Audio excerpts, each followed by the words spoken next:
Abracadabra, create what you speak with iLan Azoulai.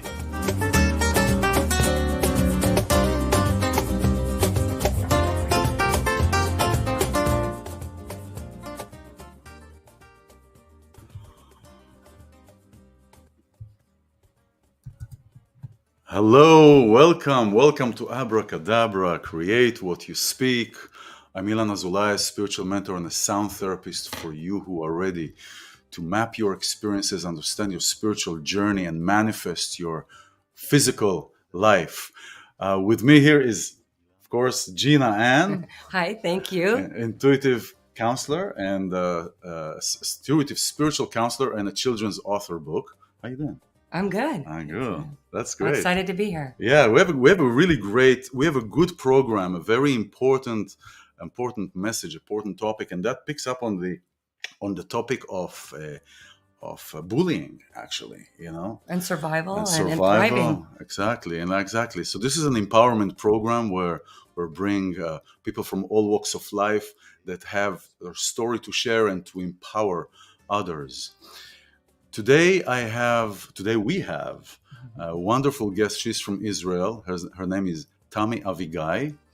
Tami Aviguy is a survivor and a thriver, but a survivor from a cycle of sexual abuse from childhood and a cycle of prostitution and drugs in the southern part of Tel Aviv. And today she is empowered, she shifted, she is sharing her story to empower others and to empower women to get out, and not just women, because there are men also, and a lot of men and boys. Children are children. Children are children in the cycle of prostitution, to get out of it and to see how you can create your life all over again and even better than what it was before. So I want to bring in Tami. Hello, Tami. Hi. Tami. Hi, how are you? So wonderful to have you. I'm very happy to be here. Live is very exciting. Live, it is What a exciting. great opening. It is exciting, it's we are here really to share stories. We're here really to empower others and to help others, because as we know, our power is in our unity and when we come together rather than separation. And You started off with excitement. Why is life exciting right now?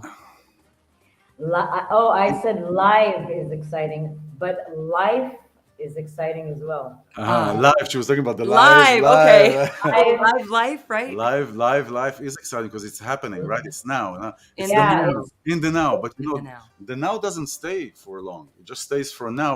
By the time we said now, it's gone already. But then we're in now. And it's gone. And now. Wait, let's catch it. Now, Now. gone.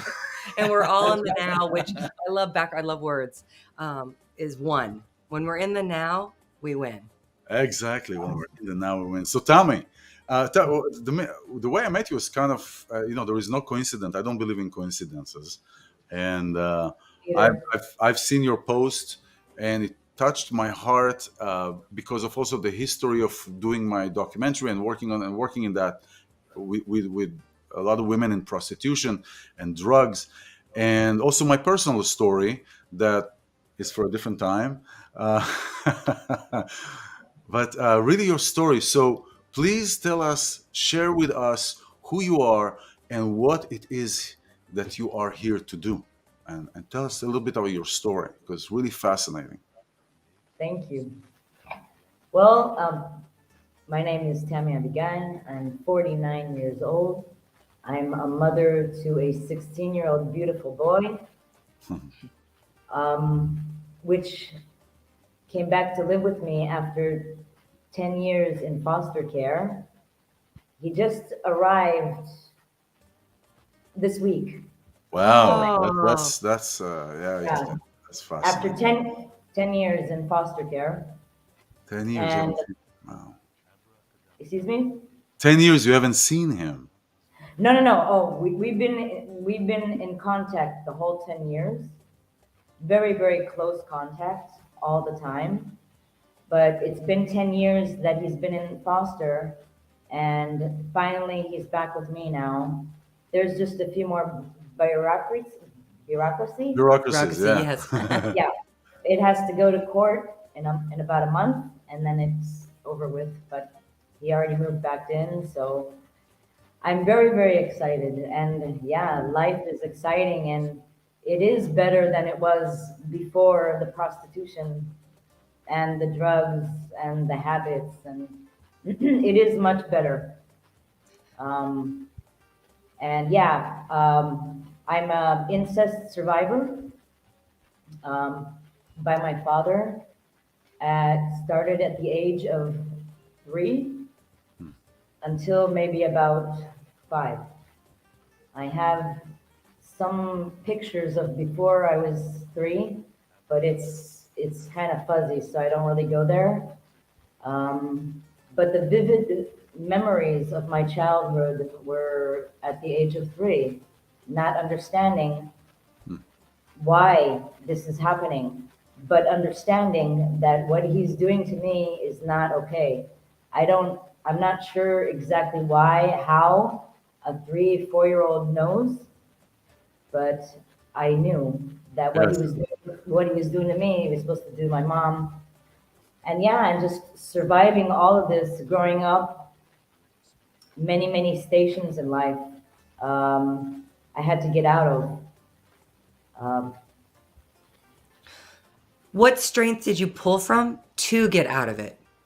What clicked that said, Yeah, what was enough? what was the shift? But that's what we're talking about later years.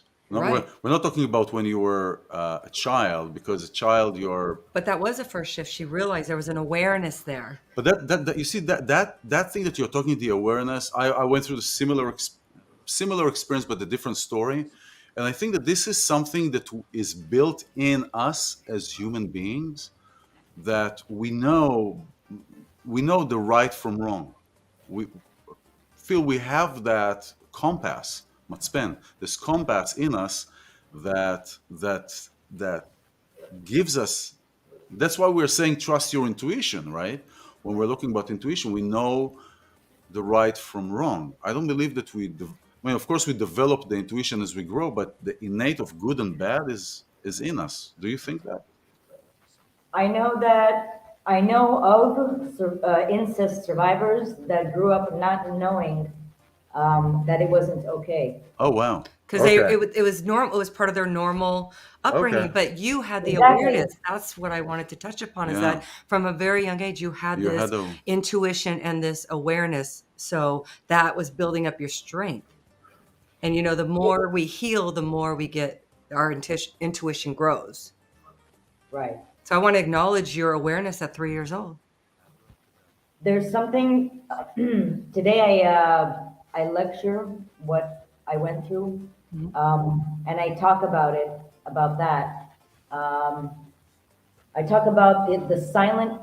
I'm translating from English, from Hebrew to English, even though English is my. I was born. I learned English before I learned Hebrew, but still, I sometimes have to. So Yeah, you were born in Vegas, right?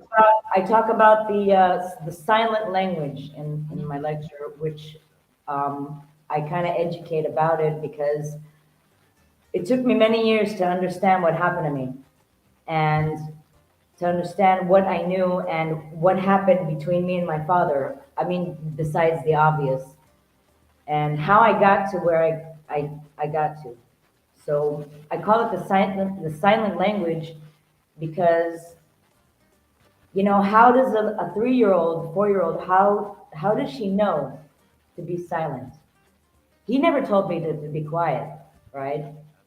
But I knew that I had to be quiet. And this is the language that started developing between me and him without words, and something that I knew about myself. And I'm not sure if it's something energetically or I don't know exactly, but I knew at a very young age that I had to be quiet. Hmm. Without him telling me, I knew that that's what I was supposed to do. More than that, many, many, many years later, I understood that actually I took a part, a role, a very specific role in this world, and was to not exactly defend, but yeah, I guess you would call it defend actually, to defend the perpetrator. Because when I was very young, I knew that what I had to do for my father was to watch over him actually, to not have to deal with the fact that I know. And that is much bigger. See, that kind of makes it, it turns it into something else. Yeah. So, That usually incest is, it's just, there's like, let's say there's like 10,000 strings, right? And it makes a big mess, all these strings together. And throughout the years, I started understanding each string what they meant. Oh, this behavior, this means this, and this behavior, this means this. And it took me many years to understand that my father was the first male that I, defended. Not, I watched over him. He didn't have to deal with me knowing. Yeah, yeah. He was doing his thing, and you were just having this, oh, I have to protect my dad, I have to protect his name or his reputation or something like that. Well, it wasn't really doesn't really go into reputation when you're a 3 or 4 year old. You don't really go that far. No, But but I that's what knew, he's thinking. yeah. But my instinct was to take care of him, and I just kept doing that over and over again. Right? They say that, you know, when a boy or a girl goes through something like this, growing up, it's the quiet, the silent language. It's a language I learn to speak. I speak it with the world. I speak it with myself. I speak it in my head. It's without words, the silent language, right? It starts between me and my father, and then I continue it with the people that I meet in life, with how I deal with stress, That's with right. how I deal with relationships, with how I deal with life. And we're jumping back and forth, and we'll get because this is so fascinating. Talking about relationships, did you notice the patterns in relationships? The Oh yeah, pattern. the patterns, many, many, many, many layers over layers over layers of all different sorts of patterns that, each pattern and each layer and each person is another string. And I had all different, I still do. I'm still post-traumatic. It's, Of course. I mean, I can live life today and be happy, and I can wake up in the morning and smile. And I don't need drugs, and I don't need prostitution, I don't need alcohol, and I don't need somebody to tell me what to do, which I did actually for quite a while, because that's what I believed that life was somebody telling me how to do things. But I still have more strings. Yeah. This is you start asking something. yeah, because I think that's a very not only marketable the silent language. I think it's very important because I do deal with a lot of children and teens and adults where incest had occurred, and it's like the same pattern. But I like how you defined it, the silence language. They just and there was sometimes there was manipulation and threats by the molester. Yeah. And I think that's really important, the signs language. Now, when you mean by that, do you mean you stayed silent or you all this was going in your head and you didn't speak it until later? Do you feel The that's si- important to be silent or what's your method Nobody with told the me to be silent language? silent. I knew that that's what I had to do Expected. in order to survive, That's I guess. okay. It took me, after many, many years, I found out through therapy that during the incest, I would stop breathing. Mhm. And when you stop breathing, you start separating from your body. And I guess that was a pattern as well. It was just a Okay. known pattern. I didn't know for many, many years that most of my life I lived outside of my body. Actually, the first time that, you have this, the three bodies, the physical, help you out, the mental, and Spiritual, the spiritual, And the emotional. ruchani. Yeah. mental, emotional. So I never knew that I had three bodies, right? So I never knew that, about all these things. And I only knew about a couple of weeks ago. My therapist actually told me that the three came back together. And I asked him, when was the last time that I had three bodies in me, Tami inside of Tammy's body, all together? And what he told me was the last time that it happened, that I was like this, like now, that all three are together, was when I was three, So let me ask you this. So let many, me ask many you years. this. Wow. So seems like, you know, you you shared with me, and maybe you can share that later years you talked with your dad, and or right, and things kind of, at least on his side, he talked about this, but then he started acting in, showing a lot of affection, or in words at least, right?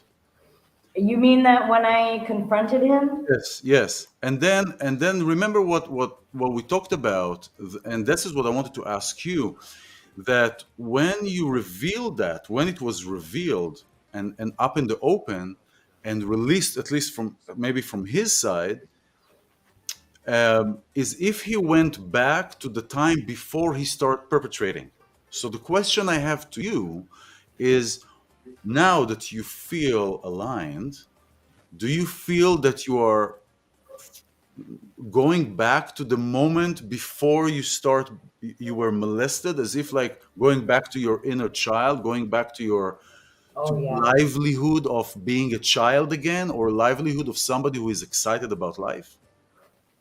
There's so many layers also to that, and I just want people to understand, because I'm not sure that people understand. Yeah, I I haven't spoken to my father in 25 years, and then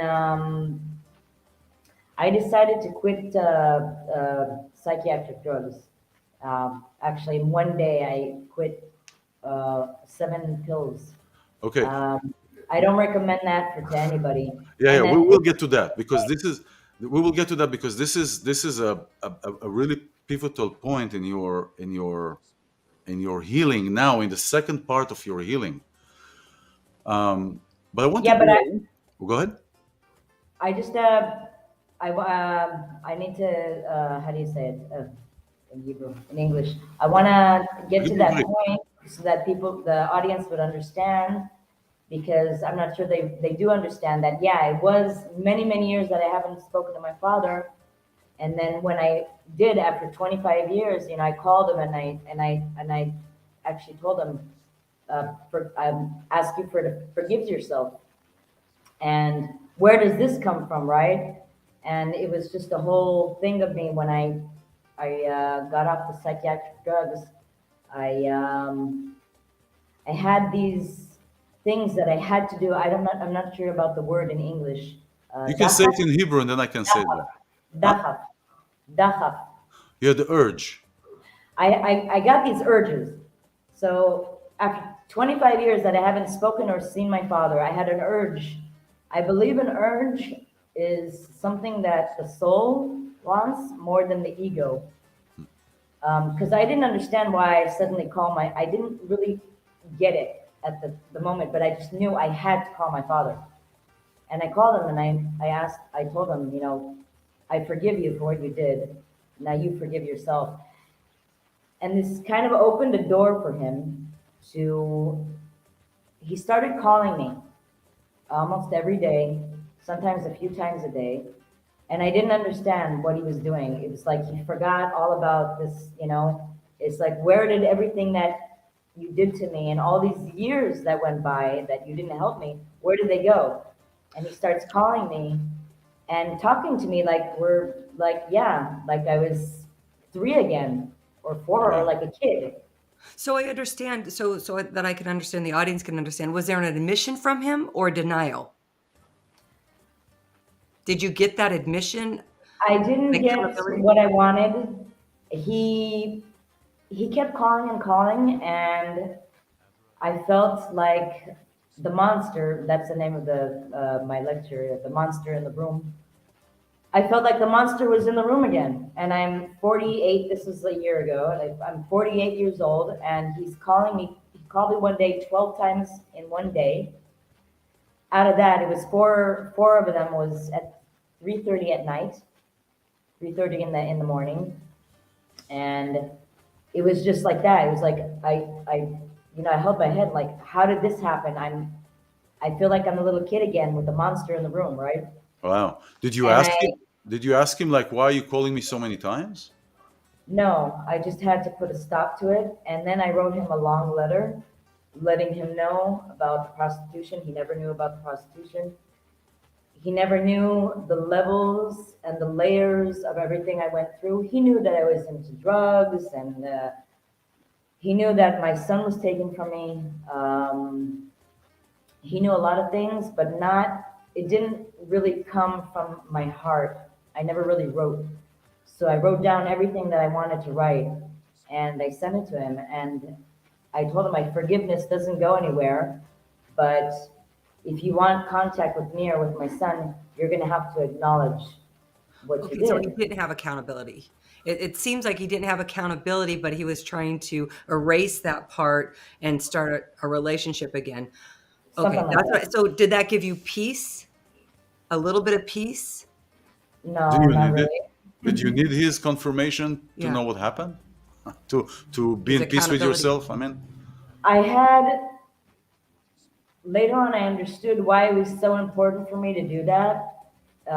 Like I said, that was my soul choosing to do something. I was very, very urgent. I needed to talk to my dad. And I didn't have much time. I didn't know it at the time. And I gave him time. I asked him, I said, there's nothing that you can really do to change my past, but you can make my future, me and my son's future, better and easier. And for the first time, I asked him for money. I knew my father was very, very rich for many, many years. I don't think he was before his death, but I didn't know. I don't know if I said that my father's not alive now. But that's why it was urgent, because I guess my soul knew that his soul was, this is coming to an end, and I have to do this really, really quickly. And it was kind of like I really wanted him to do something else, but it was a little bit too late, I guess. He was very, very old, and he couldn't do it. He couldn't give me what I wanted. I wanted him to see what I needed. I wanted him to see all the years that I couldn't pay for education. I don't have a car. I don't have the money. I don't have a house. I don't have education. I don't have what a lot of people at a certain age have. And I have to do everything by myself. So I wanted him to be a part of my future, and yeah, and acknowledge and say, yeah, I did this. I'm sorry. Is there anything I can do to help you?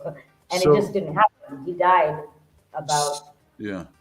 he he went into a hospice about 2 weeks later, and then died 2 weeks later after that. So it's important to say that because I know that you and I talked about this. He went into hospice 2 weeks after your confrontation with him, Yeah, right? And 2 weeks yeah. after that, he died. So It's it, more or less, yeah. yeah. It feels like as if, although he didn't admit, and I can also talk from personal experience, also from professional experience, that just by the soul knowing of his soul knowing of this, of what happened, that and you confronted him, as if there was something that was released. Yeah, it was released. That I Closure. know that Closure. Closure. I know that there was, His journey is over, so to speak. yeah. Yeah, Well, yeah, there's also layers to that. I mean, of he course. could have done a little bit. He could There's have done a there's a little bit better. He could have there's a left me question that I something. think everybody would be interested in, and this is from when I deal with survivors of incest. Where was your mom in all this, and how did that affect you in female relationships? When I was about 4, I had an urge.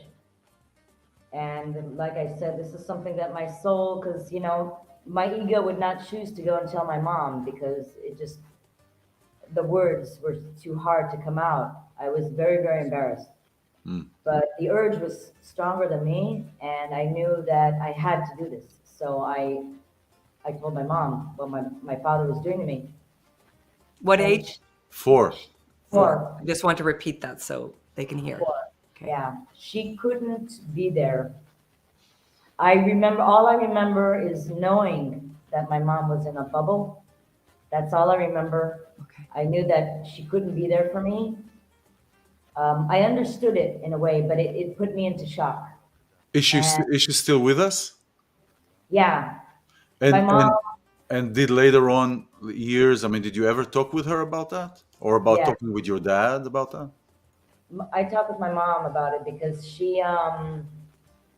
when I was 16, I tried to commit suicide, and they put me in this uh, institution, hospital for kids. And she wanted to find out what happened to her daughter, and she found something that I wrote, and that's when it hit her. And when I was 16, she could deal with it, and then she divorced my father. Okay. That's So, circle. oh wow, there was like a oof, Yeah, like see, I a, got and chills then all over. because I kept feeling your mom in it because I feel she just went into denial and that was her survival. I'm not condoning it. It was her Yeah. survival. My mom was abused as well. Mhm. Um, I don't know how many times. I don't know if it happened even more than once, but it was with somebody close to her as well. And she she reacted. Most of what happened to people, a lot of our lives are reactions to something else. Mhm. And sometimes it takes many, many years in order for us to stop reacting and to start just living. And Creating. And stop repeating the patterns. So you have That's stopped right. that, especially when you became a mother. Yes?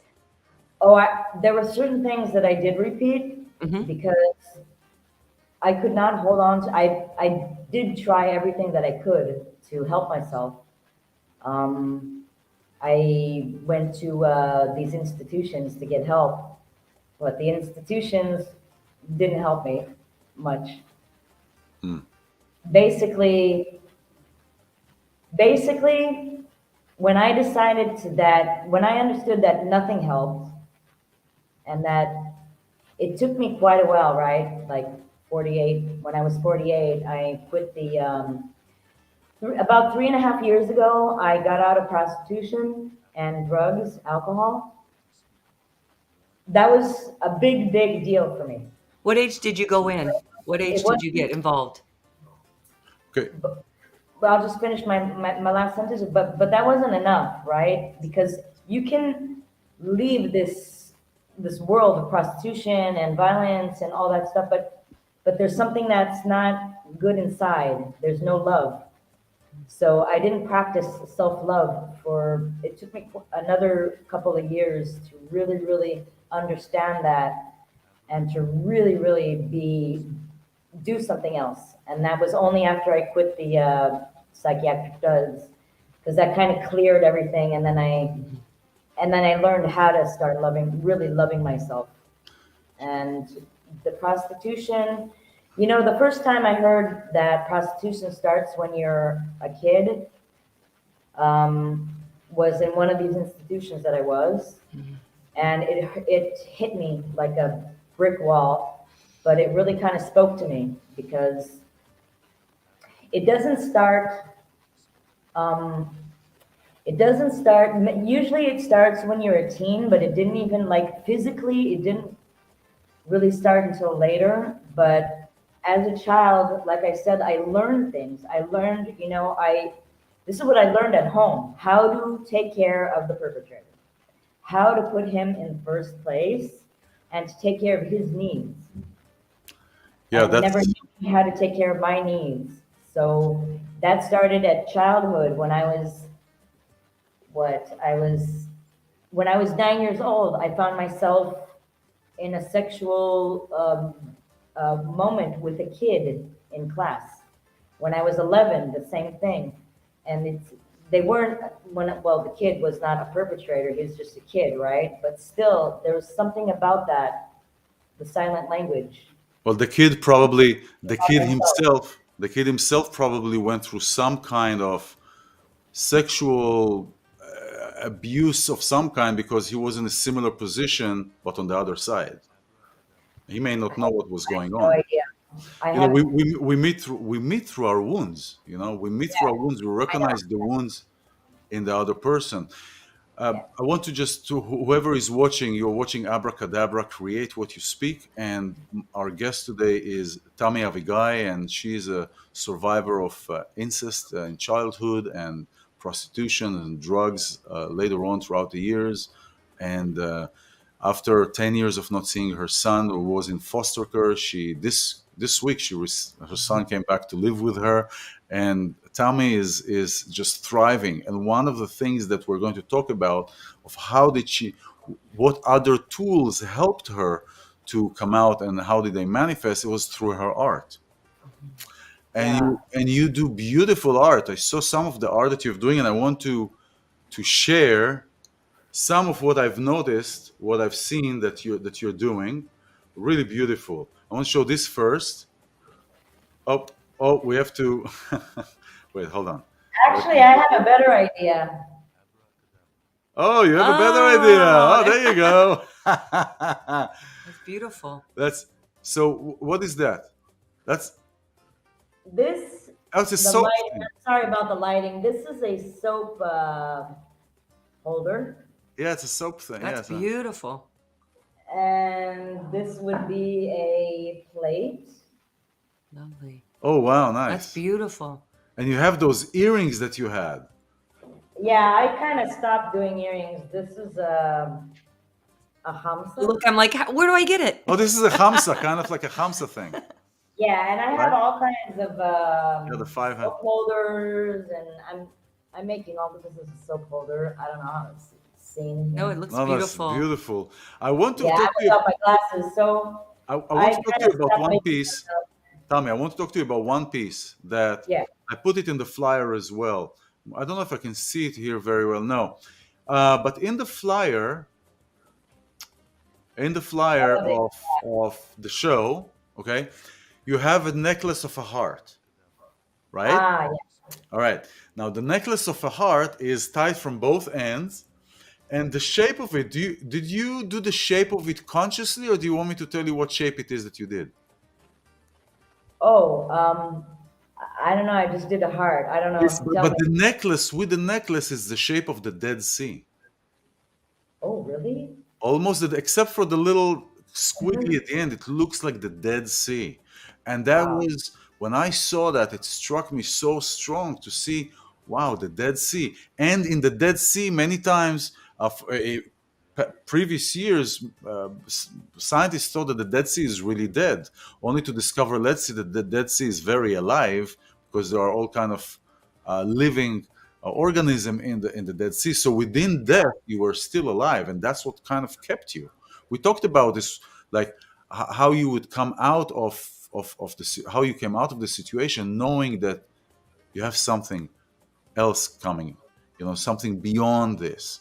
So it was interesting to see the Dead Sea kind of symbol on Hmm. that It's a on beautiful that piece.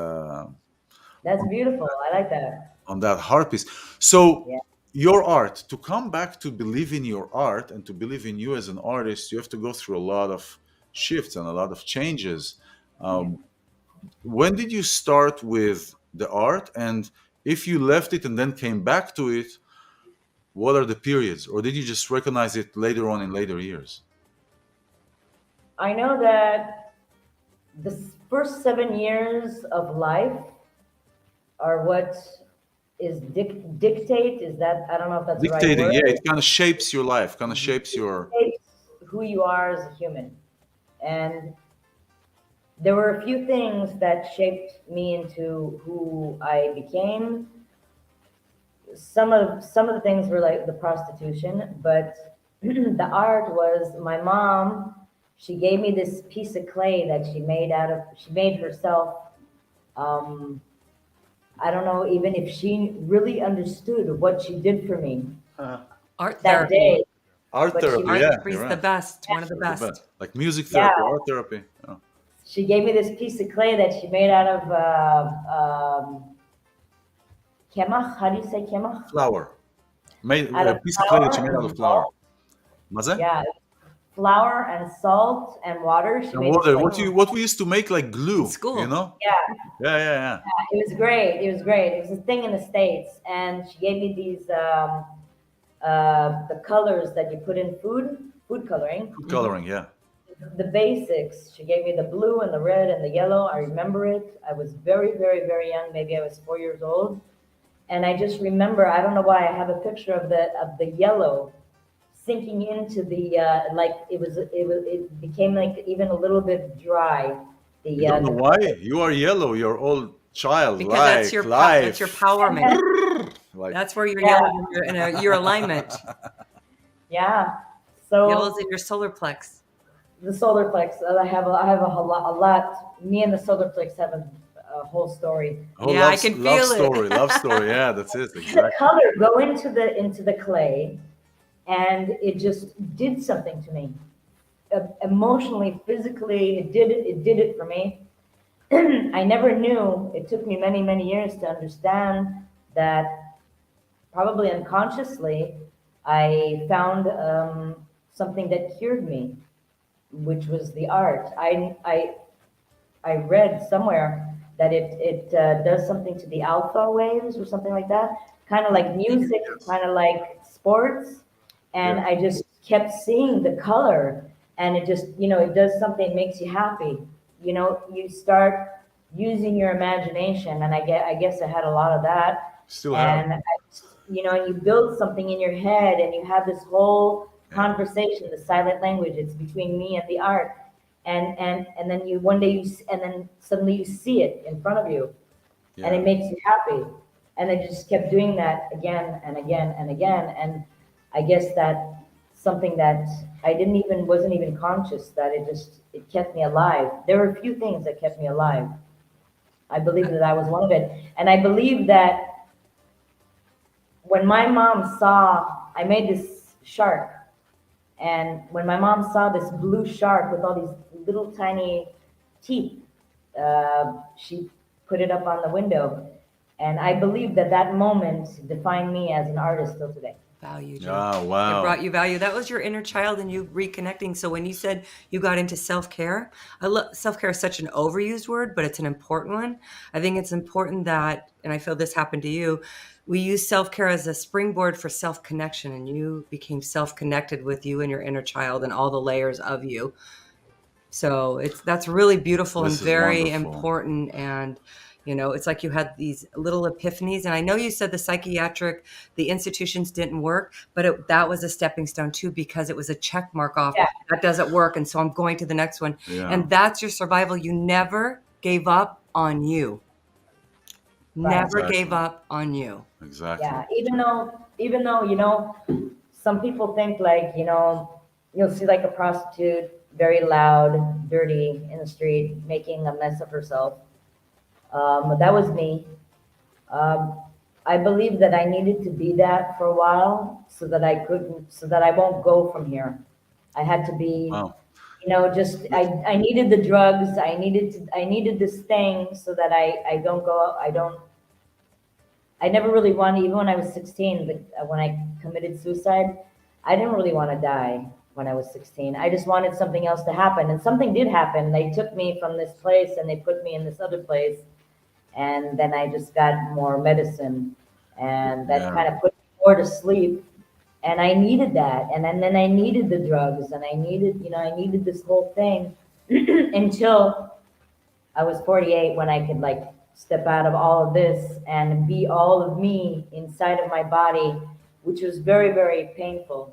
Very, very painful. It was so painful that it was like when you stop psychiatric drugs, you feel everything. You feel everything that you put away since Oh, you started until you're taking it. 3. Yes. Yeah. So That Yes. nearly killed me. That you, nearly killed me. I did it. I would never advise somebody to go off of psychiatric drugs like the way I did it, but that was something that I chose to do. I don't regret it because it just happened really a lot faster. this is something that could have taken many, many years, and it took me about a year and a half. Right now, my brain went through a whole So construction, you're in a whole different dimension, all different. I mean, it was like right? I'm suddenly in a different reality. That's kind of what Different, yeah, happened. a whole different, Yeah. a whole different. I Yeah, want to, I want. We talked about this also, but I want to bring people into this. The thing about you're right about the psychiatric medication. Whoever is watching it, I mean, this is really an inspirational story. But definitely do not attempt that. There's no recommendation here to attempt that. This is just a sharing of Your story. Tami's story. And what yeah, happened with these medications, what they're doing, they are clouding your yeah, ability to connect spiritually. The yeah. clouding, the pineal gland is being calcified. It's just clouds everything. So And by I you can take, feel all of that. yes, yes. So by I you, can feel all of that. I feel everything. I didn't understand what I was uh-huh. feeling. It took me a while. I'm like, what the hell is this? And yeah, it's a whole new world.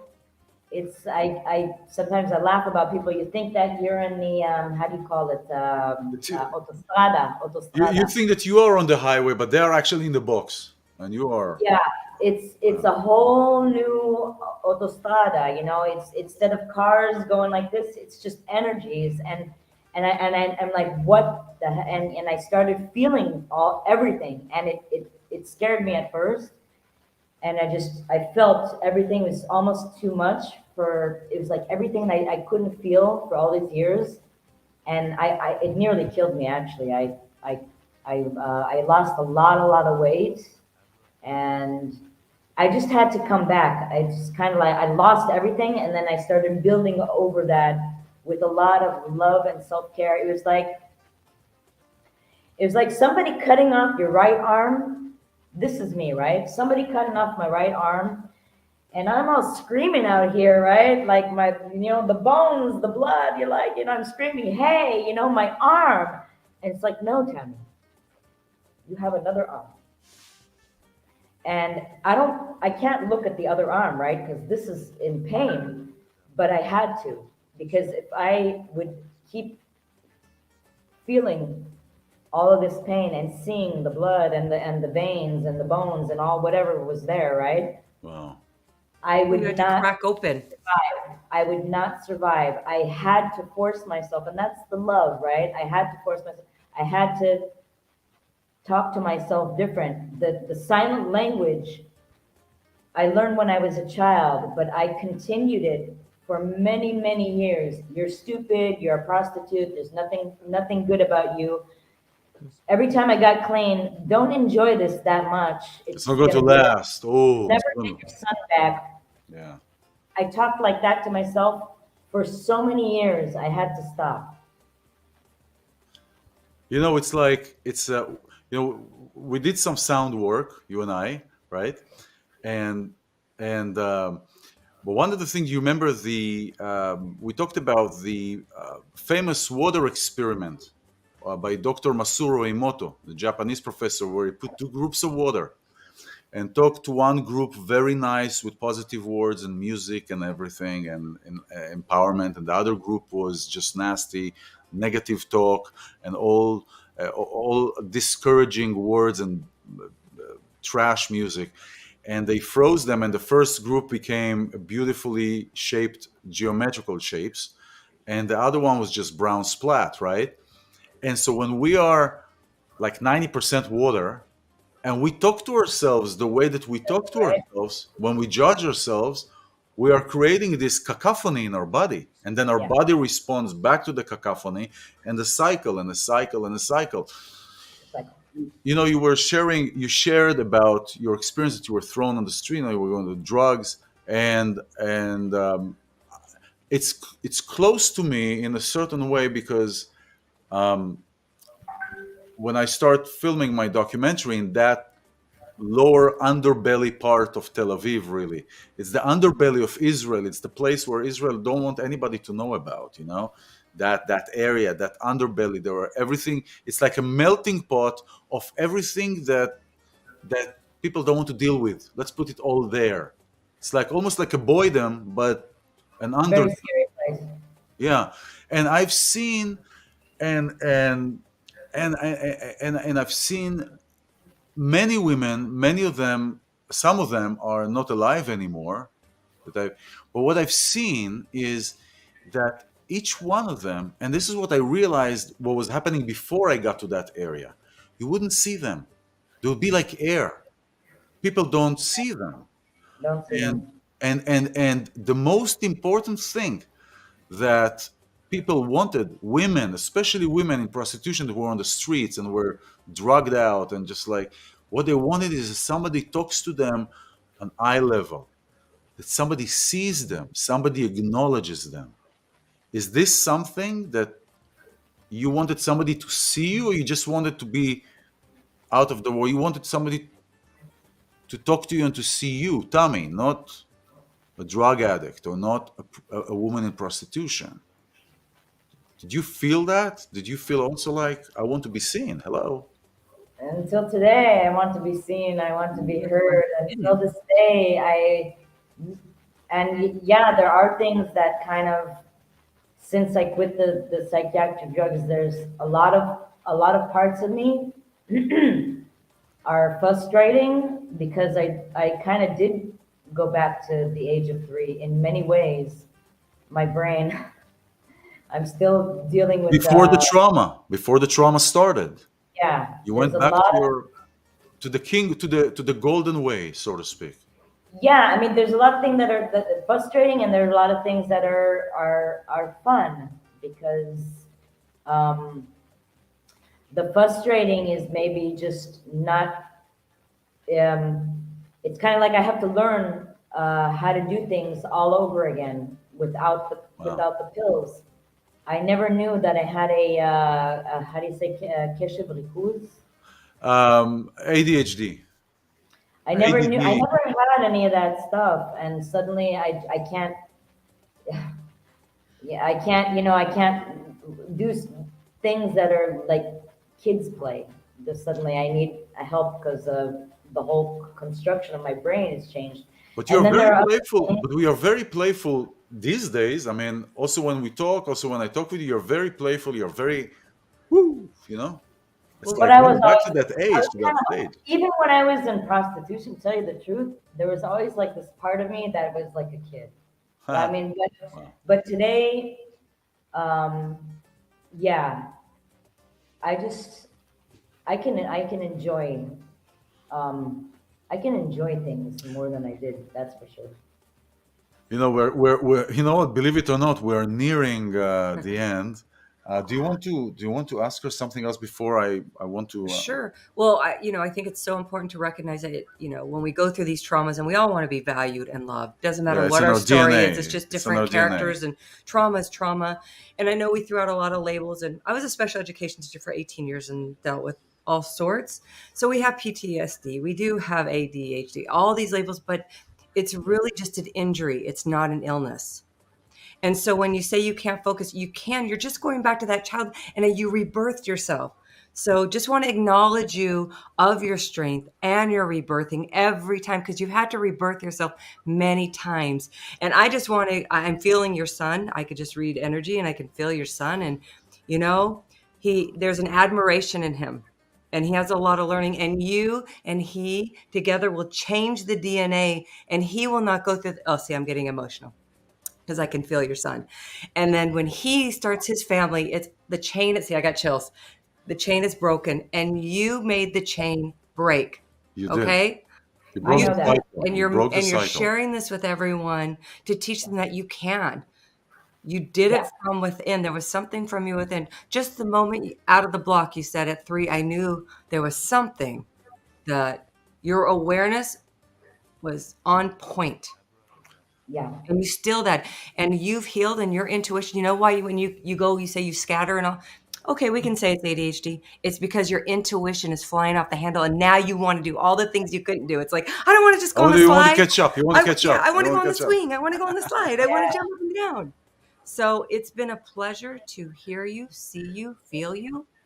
I Yeah. feel your son. He's so lovely, He and is a beautiful, you've beautiful, inspired me beautiful. through this because we all can learn from one another. I feel this show is a place that not only are we giving you a healing, you're giving us a healing, and you're Absolutely, giving everyone else. So absolutely. thank you. You're so encouraging, Tommy. So when I read her post, it hit me on many levels. It hit me also on personal level because I went also through sexual abuse, trauma, all these kind of things and different stories, and because of the women that I've been working with for many years, for like 5 or 6 years in that area, and I just want to thank you really because you are a, you are a voice of empowerment, especially for women, especially for women that don't come from a place of don't come from an unhealed place. You're coming from a place of healing. You understand that things have to be worked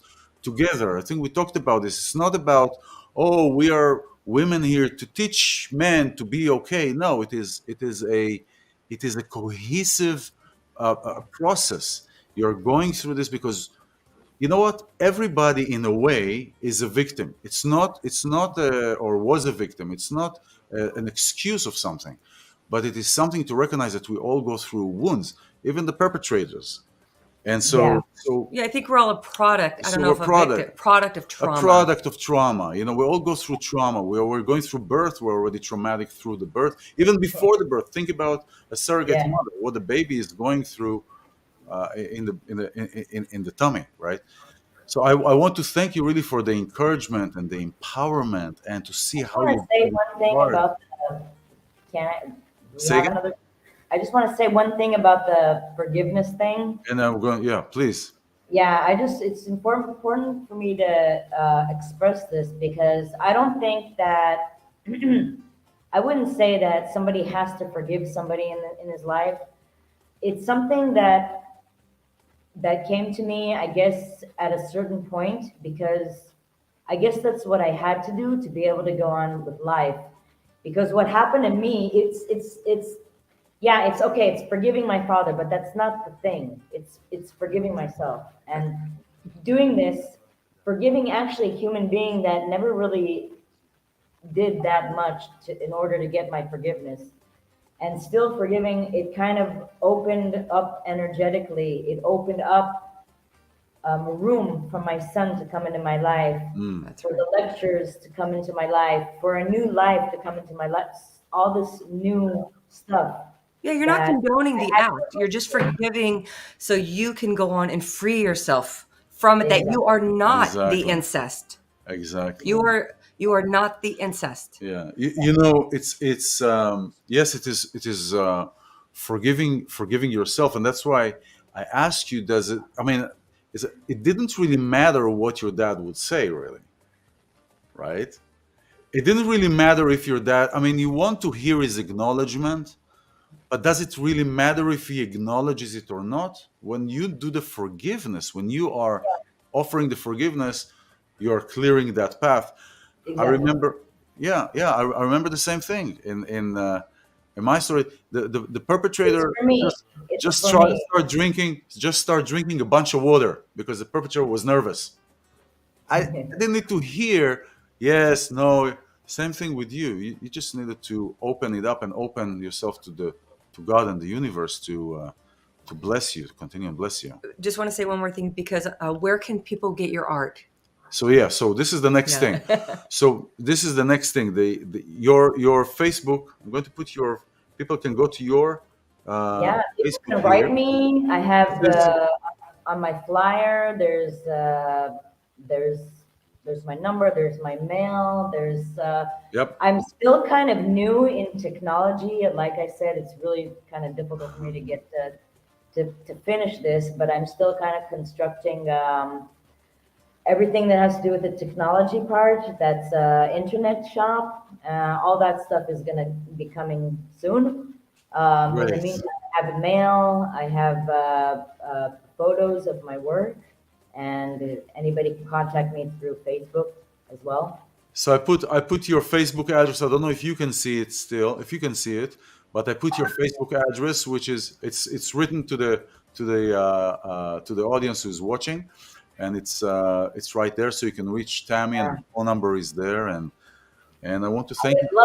I would love to lecture about my life, and I believe that I'm a voice not only to of myself, of many people, and I would really love to lecture anywhere around the world, That's wonderful. anywhere who would like to hear me share, and that's me inviting myself outside of Absolutely. Israel to You're anywhere. you're opening, it's like this guy that asked God to win the lottery, and God told the angels, well, it's okay, but he needs to buy a ticket.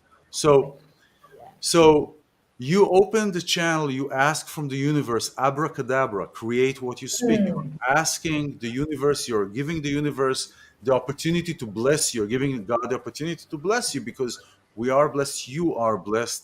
And everybody here who's watching, if you hear somebody, please share this amazing story, an amazing story of going out from survival and from victimhood to thriving and being a warrior versus a soldier.